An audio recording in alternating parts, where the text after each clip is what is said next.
family. Wow, it feels like it's been a minute since I last saw you guys. It's Momo Love presenting many voices of the community. Since I think it was May, the, the days are going. Okay, the days are going. The time is moving so fast. Anyway, I'm Momo Love. I host Community Voices alongside DJ Firebone 592 Sound Wednesdays from 7 p.m. to 9 p.m. on Ablazing Radio. You can hear them. You can listen to Ablazing Radio by downloading the free Ablazing Radio live app or listening on the web. We have just upgraded, so you can watch us live from the app. It's so exciting. I also host the midday reggae mix.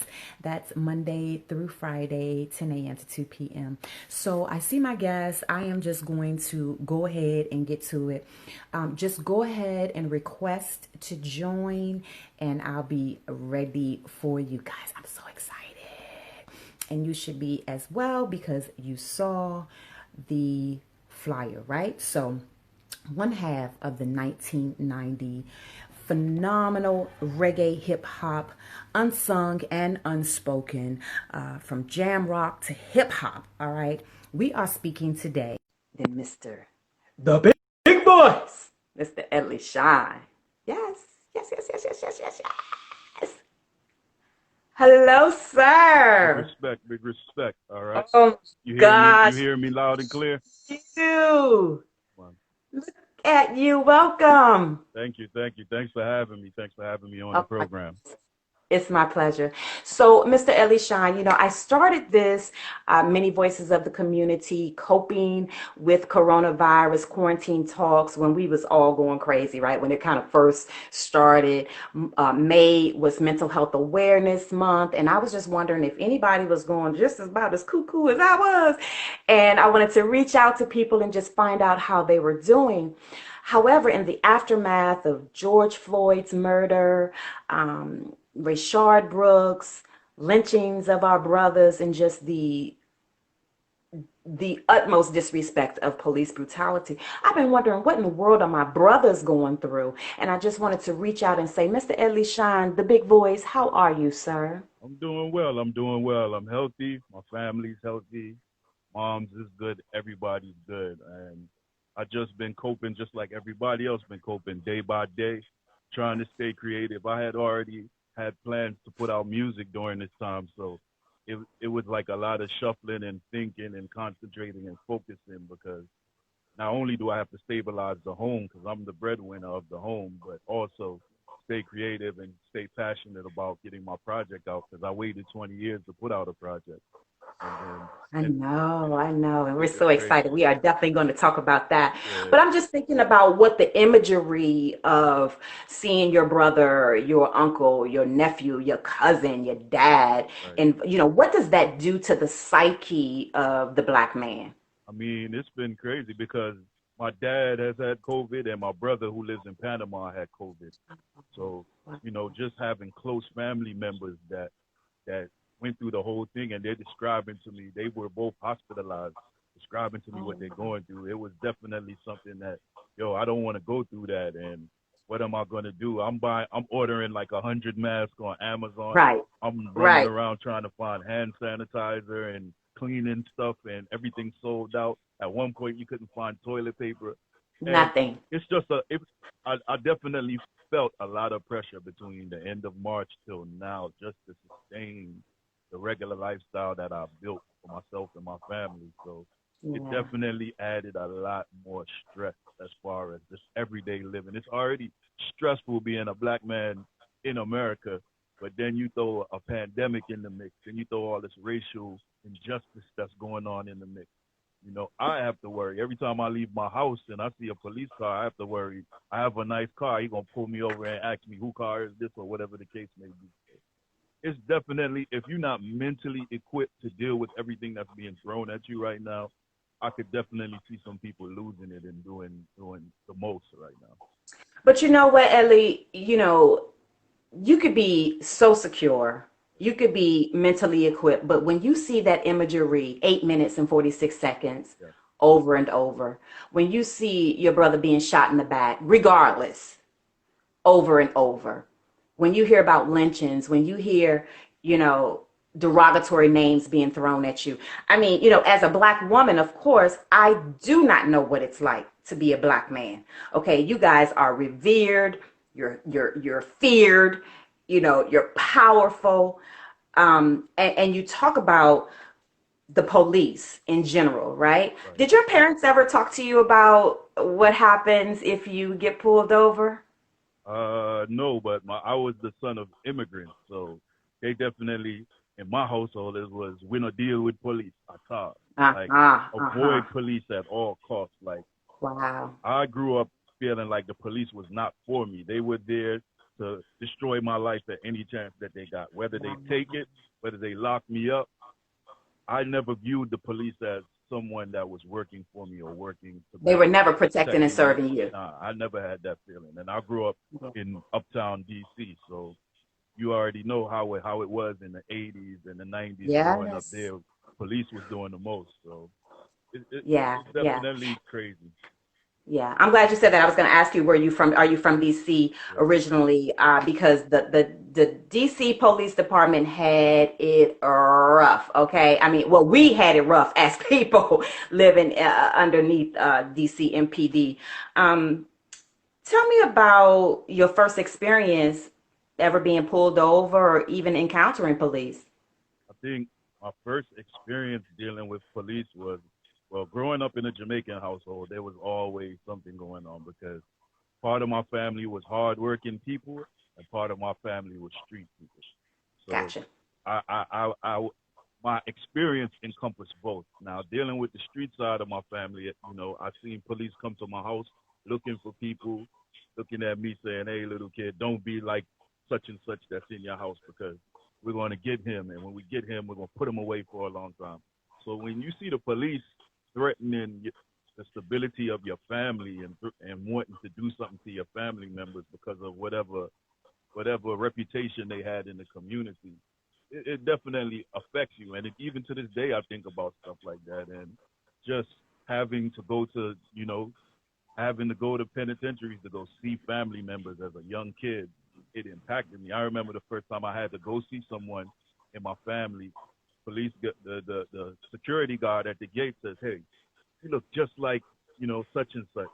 Is that your relative?" And I'm like, "Yeah." He's like, "Yo, he's a good guy. Don't end up in here like him." And I'm just like, why would you? This is my first time ever even going to a place like this. The only time Right. I had examples of that was seeing it on TV. So going there as a youth and being institutionalized that police is not for you, it definitely embeds in your brain. So when I had my first experience, the only thing I've ever done is be pulled over maybe for speeding or making a wrong turn. And it's always unnerving when you stop and you in your car and you see the police with his hand unbuckling his holster and walking to your car. You don't know what's on their mind. Yeah. This could have been somebody who was bullied in high school and you look like the bully, so they're gonna have an attitude. And Yeah. definitely if it's a Caucasian cop, that even triples the threat to your life because any sudden move, any wrong speech that you make can escalate the situation. So me as a black man growing up, I'm always leery of police in any situation. Yeah.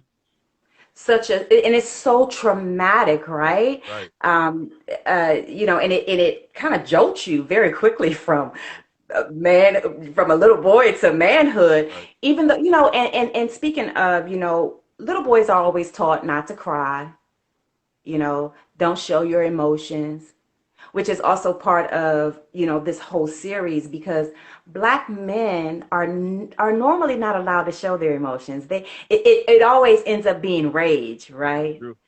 And through your traumatic experiences, I'm sure, whether it's seeing a loved one going to jail or whatever experience you may have had in life, how did that transition happen for you from or the difference in the manhood masculinity? How did that transition happen? Do you remember?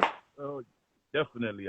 I know with my upbringing from seeing relatives go to prison to seeing relatives get shot, seeing friends get shot, and then things like that. I knew that the street side of my life, of my family life, is something that I never wanted to encompass because I Okay. saw what it was. I saw the accolades of it, where having money, having nice clothes, having cars, having all the women being able to do certain things, open businesses and sort. That's the plus side. But then on the flip side, when all of that goes down, it breeds jealousy, it brings envy.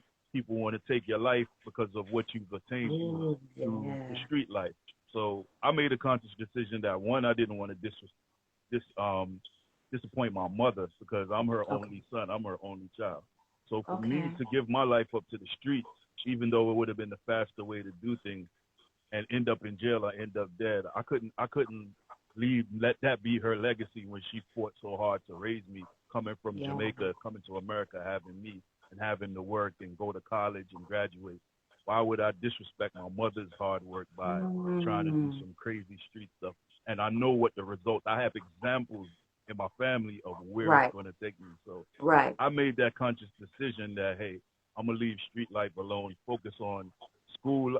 I was okay in school. I didn't really school for me was just a place where you get information. But during that time, the schooling system, growing up in Prince George's County, going through high school and things like that, they don't really they don't really gear you towards being an entrepreneur and actually Right. going out into life and tackling life the right way. They just basically give Right. you the information and be like, hey, might be better for you to go join the army. And I'm like, nah, I'm not joining no military. Y'all get out of here. Exactly. So I had a Exactly. passion for music. Music is actually what gave me my supreme focus growing up that, hey, Nice. I'm going to grow up, be somebody, and I'm going to get this music popping. And that's what's going to take me to the next level and the next steps into becoming a man. So that was I my love it. saving grace, having that passion for music. I love it. I love it. Now, before we get to that, because we're going to get all the way into that, all All right, right? all right. There's been so much discussion about defunding the police, new laws, all of these people giving money to black causes. If you had a chance to sit at the table with your pen and pad and say, this is what I want as far as defunding the police or just making a systemic change, what would it be? I think the most important thing is for police to be more relatable to the community. There's a discrepancy with that right now. There's a lot of outsourcing that's going on in the police force where you got people from Kansas City and Wyoming working in DC and Maryland. They don't know nothing about this area. Nothing. They move here, they see the real estate is good. They get the nice crib in the city at the discounted price, and then they go to the inner city part of DC and be like, hey, this is not the White House. This is not what Right. I thought DC would be. And then they just Right. start cracking heads, and Right. you're like, yo, you're supposed to be protecting this community. Why are you fighting against this community? So I think more community based policing and more police force need to be from the community. As much as people need jobs, I'm sure there's 100 kids out there that would love to go to the police academy and learn proper procedure and be able to come back to their community and protect, the hard working people and the innocent people of that community. That's first. Yeah. And then second, it's definitely an economical thing because there's a lot of disparities. I mean, from Southeast DC to 16th Street is a 30-minute drive at that, if that, even in traffic. And if you like, I worked in the DC government for a while, and I went to a elementary school over off of 16th Street, Rock Creek Park area, and they got laptops, iPads. The kids is Beautiful over learning there. French. The kids are learning how It's to code. beautiful. Then I go Yeah. over to Southeast. I go to like a Malcolm X elementary school, and I'm seeing 20 classrooms closed, kids packed into a class, no resources for the teachers, nothing like that. All that stuff breeds anger. It breeds frustration in kids, and these are little kids that are growing up in these environments, growing up, and once they get outside and the streets grab a hold of them, they're going to engage with the police. So there has to be a balance of economics and proper policing, Yeah. for Yeah. sure. So, with you working in the government, did that just aid in the frustration? Because we see what is going on, and how can they Right. not see what is going on? Does that aid to the frustration It as a does. man, as a black man, as a family man? Most definitely, especially working in DC government, what I saw going on, it's a lot of red tape, paperwork, and pencil pushing that's going on within the system itself, and it doesn't trickle down back to the people as much, you know. And Yeah. that goes from the mayor's office on down. So especially in the schools is the biggest disparity. Like they really don't have no regards for the inner city schools. I know there's been a little bit of growth as far as them remodeling certain schools and trying to turn them into magnet schools and things of that nature. And that's respected, but you have to correct the institutional problem of how the schools are being operated, especially in DC. And me being a product of DC schools, it really hurt my feelings when I came back home and I went to my old alma mater and I seen that okay, they changed the building and they put some new chairs in there and everything. But why these kids got 10-year-old computers and not learning what I seen the kids over on 16th Street that got the aristocratic, type of parentage, the doctors, the lawyers, and that they on their iPads, they learning how to build websites. In sixth grade, they're learning how to build websites and program and make apps on the phones, while the inner city kids is there sharing one half apple. You have to cut the apple in two at lunch. I'm like, we in the same place. It's the same city. It's one Washington D.C. Every kid should have the same experience. Why is this separated? And it all goes back to economics. And the government really, they'll tell you, well, it's the budgetary constraints, it's the zoning, it's the census. They have all these excuses why things are the way they are. And I just think that it's just how they control the population, and it's just the haves and the have-nots. And that's what the government really deal with. They cater to the haves, and they just do enough for the have-nots so that they can get the votes to stay in power. And it's really sad. Very, very sad. So, we have, I call your president the national dumpster because nothing but trash spews out of his mouth, Most right? definitely. And we want everyone to vote, but does voting matters? I mean, that's a tricky question because every time it comes time to vote, and I start hearing, our forefathers fought for us to vote, and you need to go vote. If you don't vote, you don't have a voice, and all these different things that people put into our psyche around election time. And then you vote for who you think is going to be the best possible chance for us to make some change and actually get some things done. And then their term goes by, and you end up realizing, hey, I'm in the same place. They might pass a couple things, even with the great Obama, love him to death and everything. He did a few things that were great, but at the same time, if I'm a black man and I get the position of president, I'm doing the most for my people, whether Congress agree with it or not, because I know that 4 years or that 8 years, that's all we got. I don't think we're going to get that other opportunity again until maybe a female gets into office, or by the grace of God, another black man gets in that position. I doubt it, but I think a lot more could have got accomplished if he would have took the stance that, hey, regardless what Congress said, I'm going to pool all the resources of my community and I'm going to make these changes, whether it's done by the law or it's done by the independent enterprise of black people. He could have did a lot more. So I was kind of disappointed. Yeah, we got the universal health care. We got a couple things done. He did a lot, even just Chicago, where he came from. He could have changed that whole scope of where Chicago is. But he left it the same way it is, and now kids are still dying to this day in his hometown. And I'm just like, yo, we had an And I have to opportunity, just add in there, Rahm Emanuel didn't make it any better. no better. So it's not his fault, but I just feel like he could have been more vanguard and more revolutionary in the position that he had. But that's just my opinion. Nevertheless, are you going to vote? I have to. I have to. We got to get this guy out of there. If not, Yeah. a lot of people is already dying because of his policies, his mind state, and how he's handling these things. We're going to lose a lot more people before November comes. So we have to get him out of there. I don't think there's a viable replacement for him. I don't think this other guy that's good that's going in there seems like a snake oil salesman to me. But if that's the only choice we have, better we put him in there and we say, hey, don't mess this up. We're giving you a chance. You mess this up, things gonna happen.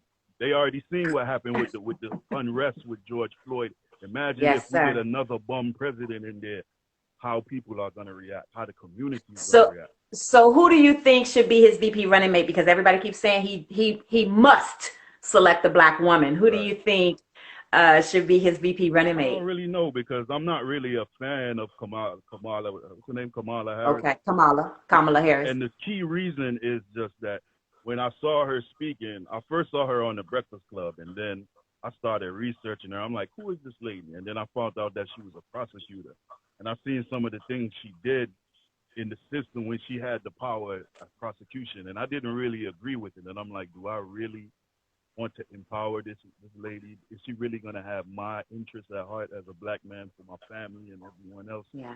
Seeing how she treated us when she had a position of power as a prosecutor, how many of people that look like me she sent away for years with these bum drug laws, with these marijuana laws, and watching marijuana grow in California and other big establishments take it over. And she ain't go for them. She go for the street corner guys and put them away and put them in Sing Sing and put even some of my friends that I know get locked up in LA under that prosecution. So I just couldn't in my spirit vote for her. If there's a better person there that has a more moral fiber that's aligned with what I believe in, I'll be happy to vote for a black woman. Okay. So I Well, think we're gonna hold him to the fire. You know, right, I was watching a interview by Van Lathan, and he said that Joe Biden is like that old chicken that's cold right, and kind of limpy, and we gotta spice it up. You know, we gotta cook it up. We gotta figure out the best way that this chicken can edify and nourish us. You this is know. true. This is very true. Very true. So listen, Ellie Shine, the big voice. The first time I heard about the Jamericans, of course, was in the 90s. For sure, for some reason, I remember Send My Love as my first awareness Wow. of the Born Jamericans. And listen, everybody loved you guys. I know I had to call myself, figured out I had a good thing to call myself because y'all was calling yourselves the Born Jamericans. Yeah, yeah. And you know, reggae since the 80s. My family calls me a Jafakan, but I let them know all the time I am a Jamaican, There you thanks to go. Ellie Shine. Okay. Right. But also, I remember the first time that I saw you at a party. Two things about Momo. I never forget a face, and I'm a starer. Okay. So I know I was staring at you like, where do I know this man from? I knew I didn't know you, Right. but I knew you. And you didn't pay me not one bit of attention, Edley Shine. I just That's how I am. When I go out, I play the corner. I might have my one drink, yes, and very I'm cool. just observing Very the cool. scene. I ain't really a rah rah type of person. So Nope, not at all. yeah, But you know how American people, we love celebrities. right. So when I realized who you were, I was jumping up and down like I knew you personally. You know what I'm saying? That's And what's up. I really love Venus from Born Americans because one of my favorite parts of that was bubbling Right. brown sugar. You know, that was Yeah. one of my favorite parts. Yeah. So, you know, Born Americans, you're one half of, I mean, one of the greatest hip hop reggae bands that ever came out. Thank you. And so what happened? Was there creative differences or what happened? Why did the band disband? Why did the Well, group disband? the biggest thing with being in a group, and you see this, you see them on all the TV ones, unsung specials, you see the movies, any group. I was just watching the New Edition movie the other day, the rerun, and it just certain things that happen within that group structure just brings back memories. And for Yeah. us, I think it was part business because we were on an independent record label but had major distribution. So we were on a Mm-hmm. label called Delicious Vinyls. They had the Far Side, they had Tone Loc, Young MC. They was Oh, doing a lot of wow. big things throughout the late '80s and into the '90s. And the A&R representative Leslie Cooney signed us to the label as an international reggae act. But within that infrastructure of us putting out songs, us becoming popular, uh, they lost their distribution. So they would be Yes. with Atlantic, and we would put out records, and they'd be like, "Well, the Atlantic deal is being severed right now, so all the records get pulled from the store." So Mm. we on tour, we getting hot. Our video is on TV, our song is on the radio, and people are like, "Why we can't never find your records? Do I have to go to Jamaica to find your records?" And like, nah, you Wow. should be able. It ain't like now where it's iTunes, Spotify, Tidal. You Yeah. push a Yeah. button and you could get the whole catalog. Back Yeah. then, your CD had to be in the store. So we felt prey to that system of independent to major, and dealing with that. And then internally in the group, we just kind of grew apart.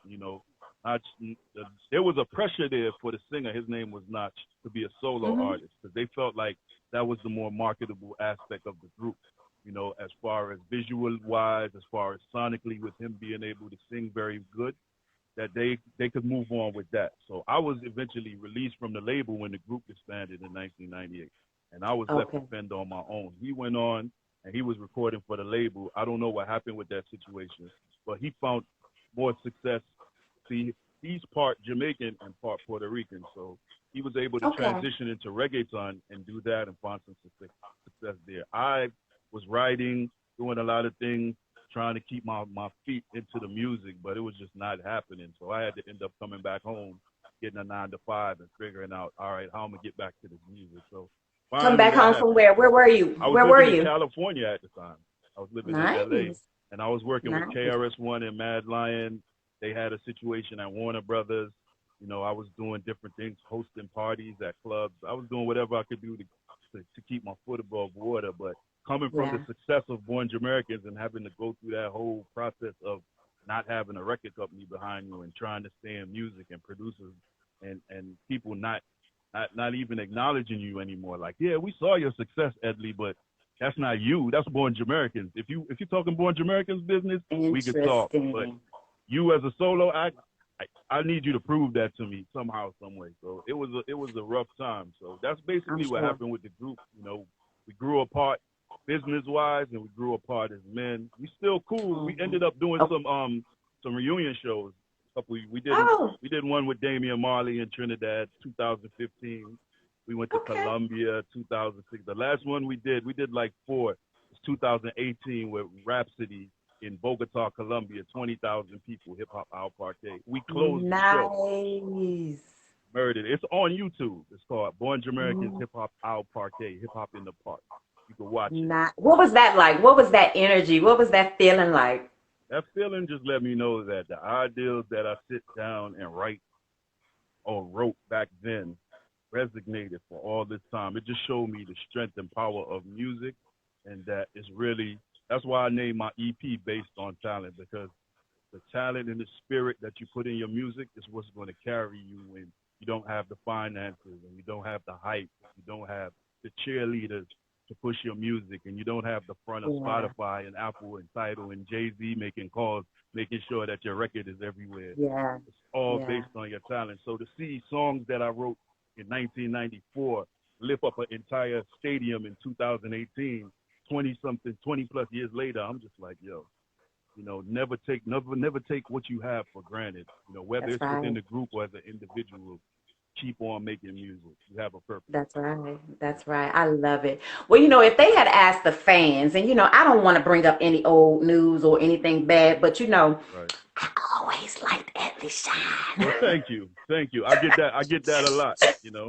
And I that's don't know. It good. was something about your voice. I mean, yes, Nachi had the singing, he had the look, which also kind of divides the black family. Right. We deal with colorism All the on its time. own, and then we got to deal with that, and then two men having to deal with that. No, Yeah. because if it wasn't for Ellie Shine and the big voice, I don't know. I don't know either. And I was doing a lot of the writing, and back then I didn't take credit. I always kept it. It's the group. The group came up with this. The group made this. I never individualized who did what and what was what. I was When's a your team. birthday, Edley? I'm August the 1st. My birthday is in what, 3 weeks? All right, Leo the Lion. Yeah, yeah, man. Lion art. Yes, yes, yes. Yeah, Well, you guys have some great hearts. I know that. yeah. So, 20 years, man, you've been continuing to press on, and we so appreciate you for that. Right. So much has happened. I mean, 2020 was Yeah, kind of threw us for a loop, right? We had our hashtags 2020 vision, and we were, focusing on what we were going to do for this year. I'm so glad, Ellie, that you pressed upon. Come on and tell us a lot more about Babylon Breeze, all right, and which is your first single right. on the EP. Tell us a lot more about it. So during my tenure of developing what would be my project, I went to Jamaica and I met a producer by the name of Rose Summers.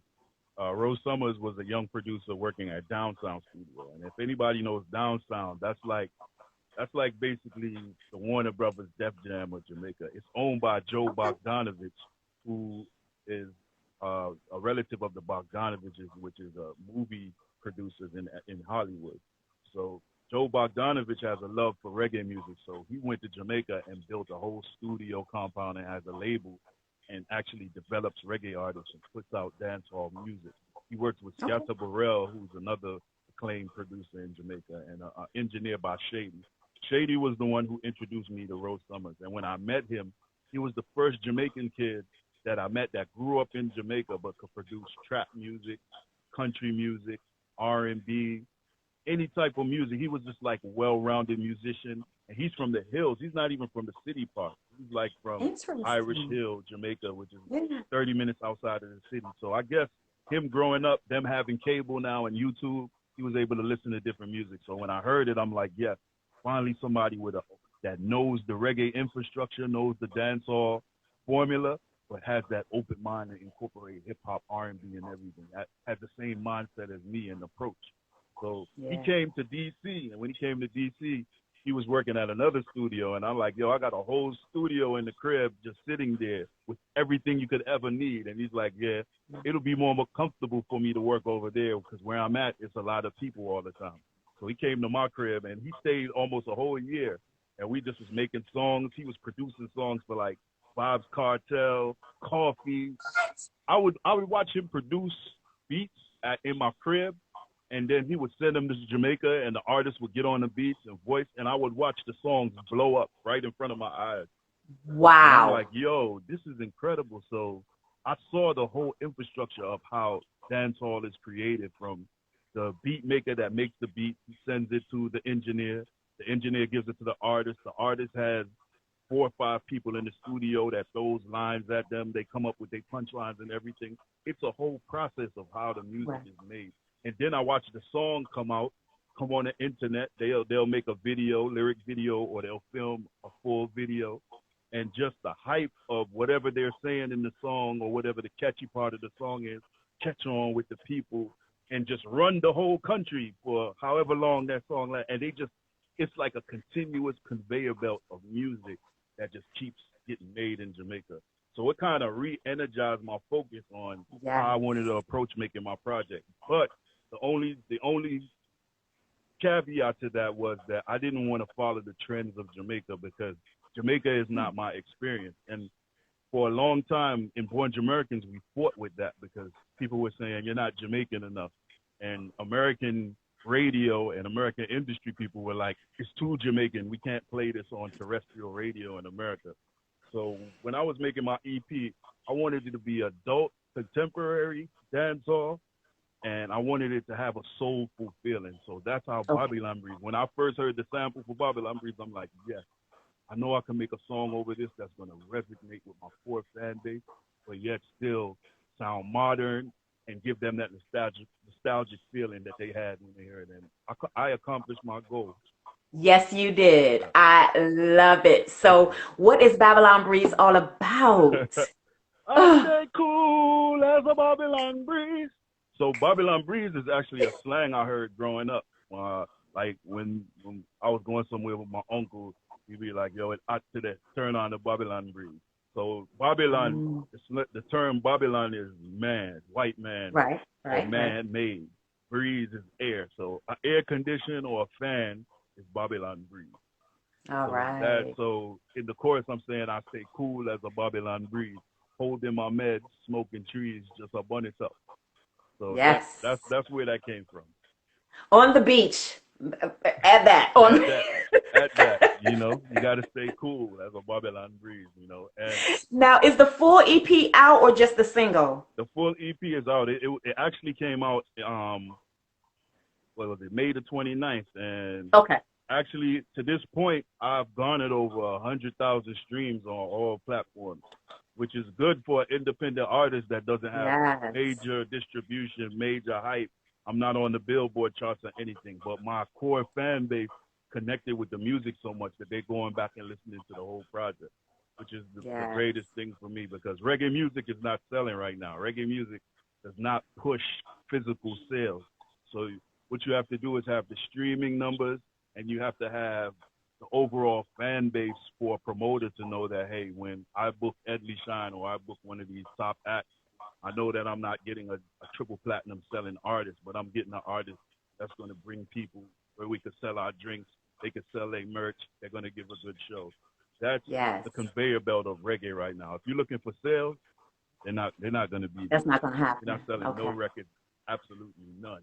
Okay. Okay. Yeah. But the exposure is just as important. The exposure is what do it, and the popularity, building your fan base, and having people what they call super fans that will come and Yeah. check for you, will buy a T-shirt, will go check out a website, check you out. You have to be well rounded, and you have to make people invest in you as a person, as an artist right now, because that's what the record labels have to measure whether doing business with you makes sense now, especially for reggae and dancehall. Hip hop is still kind of resonating with the buying public. So people Okay. are more invested, especially in America and overseas, in hip hop, the Afro beats artists, trap, all of that stuff. They'll more push the button for those, but for the Jamaican them, the roughneck Jamaican them in Jamaica, they be like, yo, my you, I prefer go buy some Kentucky then. That's Go horrible. buy a artist CD. I know say if I go up on Google, I can find it and download it for free. So why? I'm done rich already. Because our image is Oh, always that we okay and we making it regardless what's going on. So all of those Yeah. things factor into the success of an artist. So I'm taking it day by day. I know that it's a marathon, and I know that I'm not going to reach everybody with this one project. I'm going to have to continue to build because right now I'm reborn as an individual now. When yeah. Jamericans is my legacy, but Edley Shine is my now. So I have to grow Edley Shine and make people recognize me the same way they recognize the group. So that's my goal.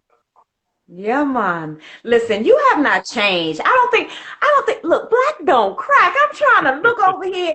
I mean, I see a little love weight, from 20 Yeah, years, but I I'm mean, I'm I'm you, I'm married now and I got a daughter, so it's just I just tell people, hey, when you first saw me, I was like what 18, and my voice was big, but I was in a small chamber. Now I've grew into the voice, so now you're seeing the actual person that was now behind we the can voice. hear the big voice. Yeah, man. Now, Ellie, you've been working hard. You have a family. I mean, all of this craziness is going on. Like I said, May is Mental Health Awareness Month, but we don't talk a lot about men's mental health Hmm. and definitely Black men's mental health. Right. What do you do for self care? How do you keep your chakras in order? I know music is a big part, but Yeah. what else do you do to just stay centered?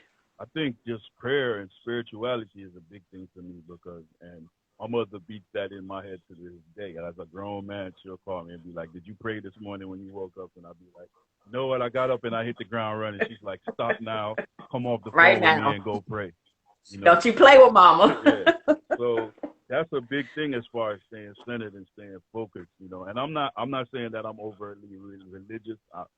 Right. I'm not in church every Sunday like that, but just spirituality and knowing, thank you, Father, for waking me up this morning, and just please guide my coming and my going, guide my wife, guide my daughter, guide all my family members and friends that I love, and just give me the strength, the wisdom, and the courage to push on with all that we're Yeah. being faced with.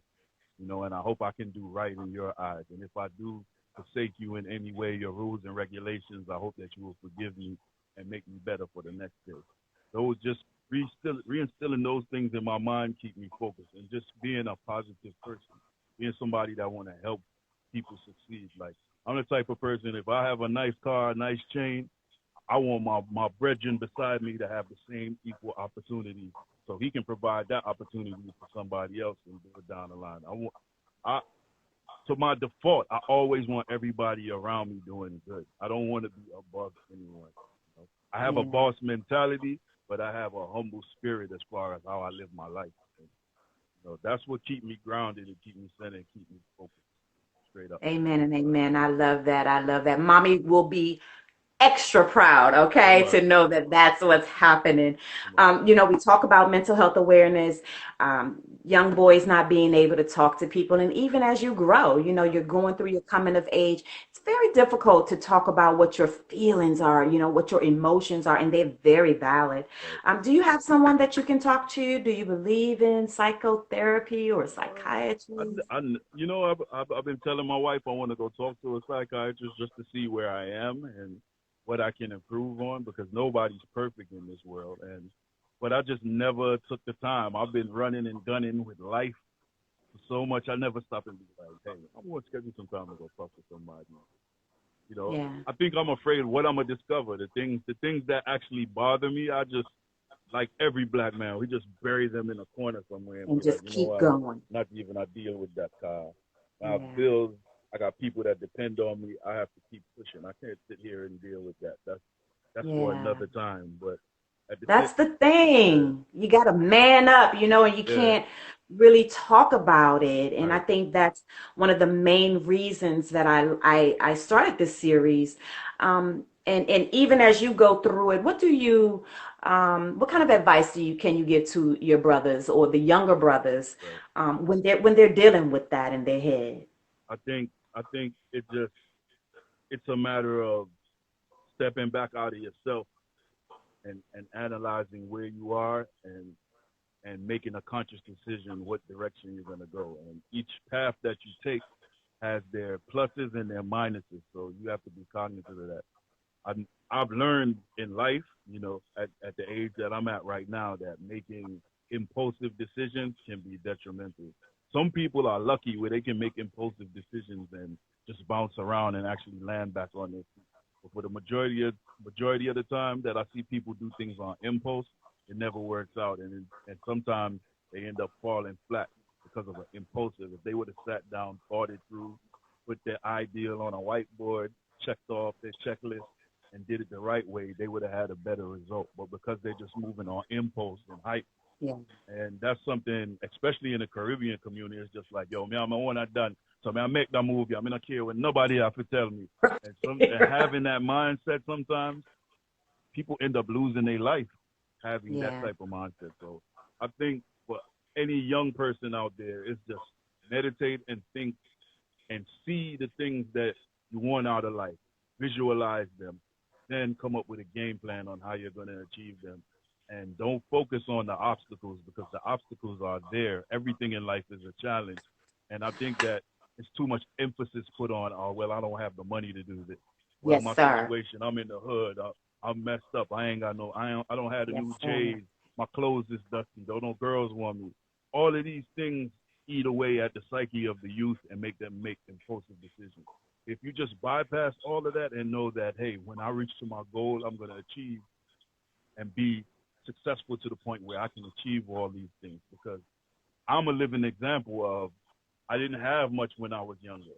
And then I grew into a situation where things that used to cost me was given to me for free, just based off of my ideals Mm. and my spirit and my talent. So I know that realistically, it's possible to achieve anything that you put your mind to. That's what I would tell the youth: stay positive, stay focused out here. It's so hard I to do, love though. that. Yeah, yeah, I'm yeah. preaching to the choir. No, but you know, somebody somewhere Right, at some point will hear it and it will click. right, Maybe for me too, maybe for you too later, you right. know? And I think that's the wonderful thing about being a visionary or having vision and staying on your mission. You said something that wasn't on my list of questions, but I want to know, you have traveled the world. You were in an international reggae band. right. I mean, you know everybody who is somebody. What does success mean or look like to you? Uh, Success to me was it was freedom. It was freedom and having a voice. You know, because for a Mm. long time growing up, I felt like, you know, I don't really have no say in what goes on in the world, and I feel like I have so much to say. I have so much that I want to express and bring to people. How I'm going to do that, and what clicked for me was when I went to the Run DMC Raised and Held tour.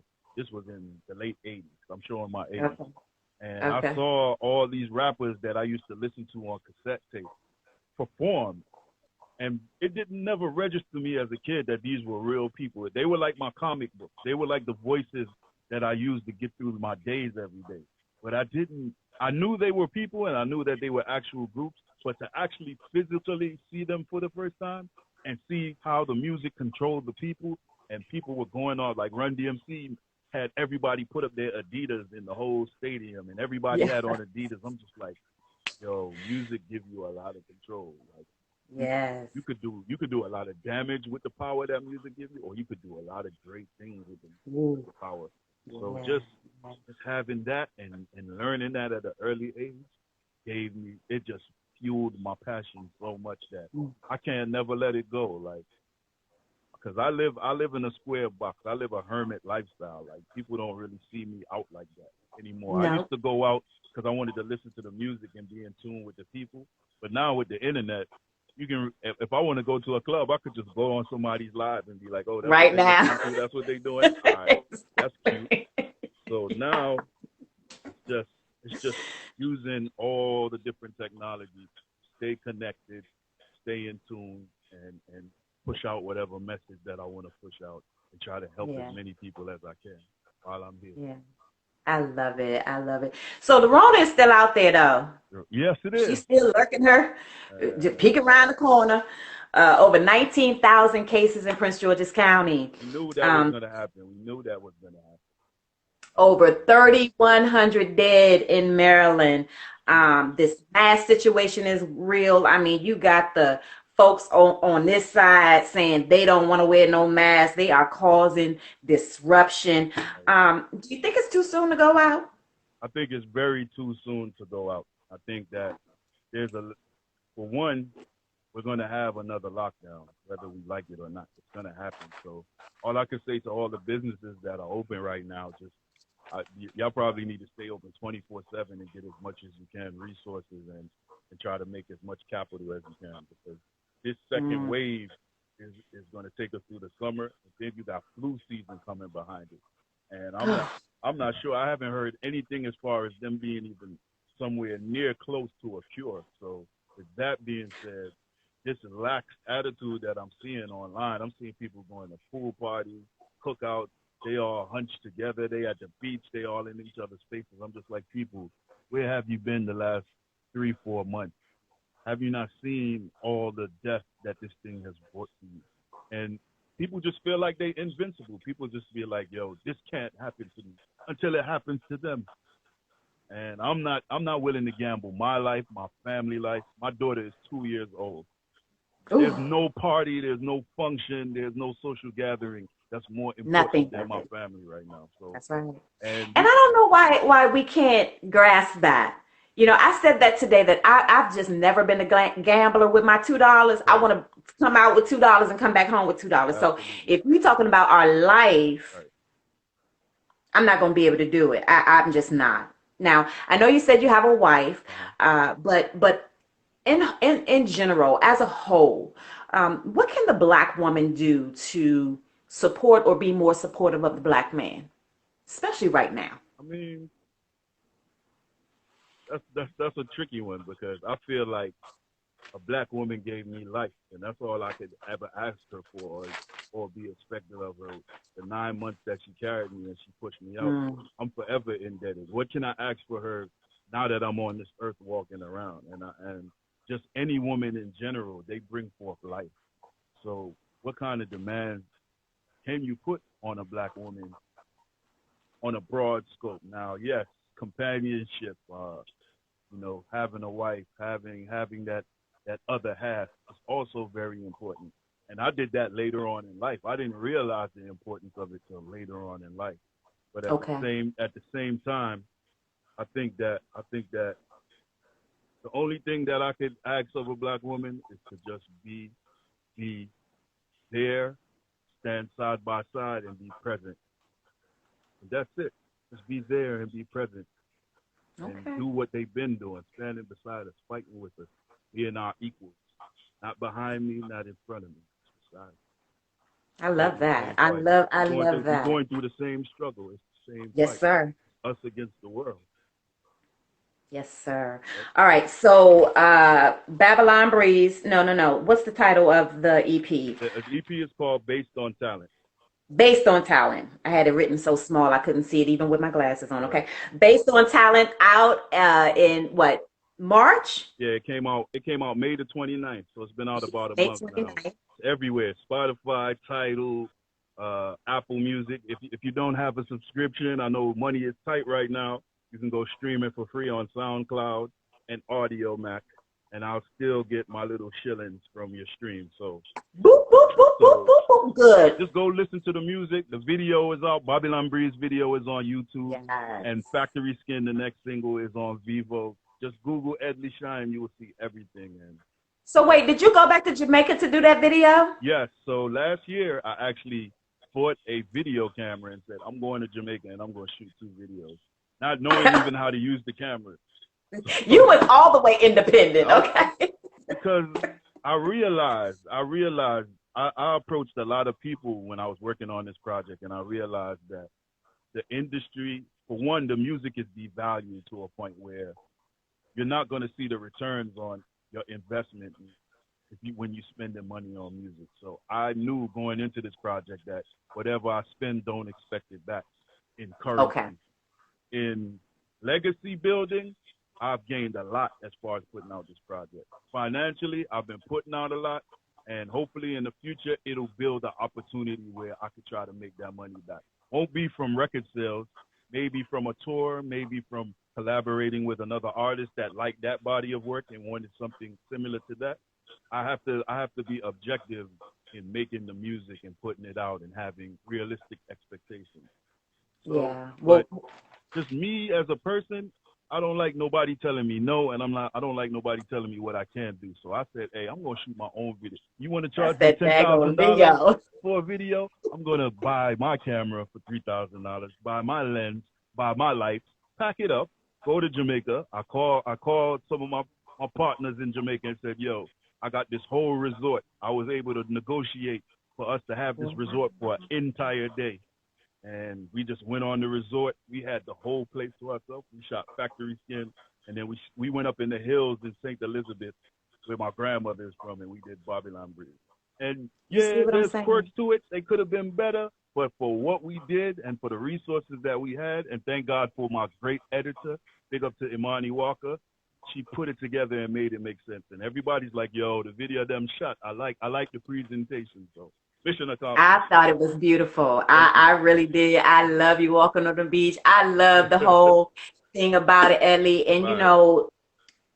you never knew it, but I've always been one of your biggest fans, I appreciate one of that. your greatest supporters. I've always wondered, where in the world is Edley? And he is in my backyard. So I appreciate you. I really, really do. So we can go and get your music everywhere and follow you where? Follow me on Instagram at Edley Shine. I'm on Snapchat. I'm on TikTok. I actually just got some TikTok videos for Factory Skin.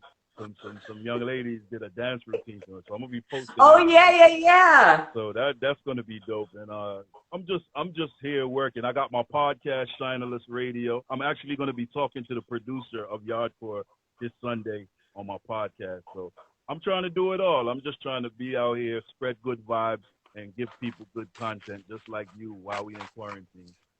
Yes, sir. And we so appreciate you. Oh, before I go, I got to big up Yes, Flair. I got to big up Wendy 876. I got to big up NPR Consultants PR. That's my team. They've been keeping me busy since the EP came out, and I really appreciate love the work that y'all doing for me. And we're going to keep going. Like I've been telling everybody, it's a marathon and not just a one-day thing. Yes, I love it. Yes, I was going to say any final words. Large up, Flair. Yes, Flair has been busy, okay? And we appreciate her so very much. Acclaimed PR is what it is. Listen, one half of the legendary 1990s reggae hip hop group, Born Jamericans, unsung, unspoken, from jam rock to hip hop, the lovely, the big voice. And thank you, Momo, for having me. Much respect. And big up the whole family over there. You don't know, we go back like Cadillac. Yes, so sir. You don't know. Yes, Much sir. respect. Yes, Thanks sir. for having me again. Be Thank safe, you. everybody. Stay safe. Stay healthy. Black lives matter. They do. Yep. Peace. Respect.